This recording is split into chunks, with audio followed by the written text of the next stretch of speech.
Charge নাই নাকি? কি অবস্থা?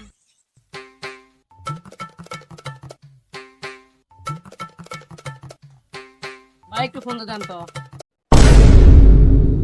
হ্যালো, আরে আদিবাসী মাঠে আমার নাকি এখন হেলিকপ্টার পাঠা দাও। আরে আজকে আমার 10টা দেশ ঘোরা লাগবে। আরে আমার আজকে ওর ইন্ডিয়া বিরাট কোহলি হাতে দেখা করা লাগবো। আমার নেইমার ফোন পাঠতে নেইমার কাছে যাওয়া লাগবো। হ্যাঁ, তুমি 5 মিনিটের মধ্যে আমার হেলিকপ্টারটা পাঠা দাও। হ্যাঁ হ্যাঁ, ওই আদিবাসী ফিল্ডটা আমি, তুমি দিয়ে পাঠাও। আচ্ছা, ভাই এই যে নেন, ফোন নেন। থ্যাংক ইউ ভাই, থ্যাংক ইউ এ ভাই, ভাই।